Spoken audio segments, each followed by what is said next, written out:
манай хүүхд нэг туйлбаргүй байна, төвчээргүй байна гэдэг юм. Ингээ шантраад байна гэдэг юм. Мөн чанарыг ингээд аваад үзэх юм бол хүүхд өөрийгөө таних 12 наснасаа дээш хүүхдийг өөрийгөө таних илгаагуул хийж байна. Тэгээ дээр нөгөө нэг өөрийгөө ойлгох гээд байна. Тэгээ нэг юмд очиод нөгөө энэ биш юм байна. Би юу боллоо. Өөр имийг оролдоод үзэхээр нэгдүгээр тэр болох гээд байгаа шалтгааныг бид нар сонсох хэрэгтэй.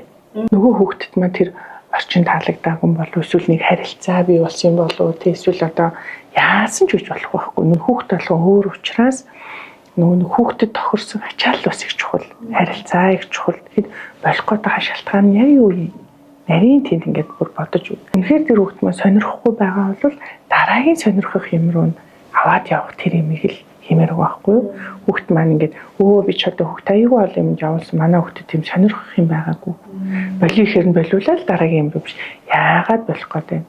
За үнэхээр сонирхол нь болохгүй бол дараагийн энэ хүүхд маань эргэлзээд одоо болоод ингэж байгаа нь өөрөө хүүхдийг чи өсөлт хөгжил байхгүй юу? Би одоо нэг юм амсаад үтсэн чинь тэрийг би таньчлаа шүү дээ. Амсаж үзээд амтлаад мэдчихлээ. Энэ амт биш юм байна. Тэгвэл энийг амтлаад үзье гэхээр үгүй ээ чи нэгээ л энэ чи тууштай байгээд энэ зүйл маань өөр их олон талаас нь харах шаардлагатай зүйл шүү.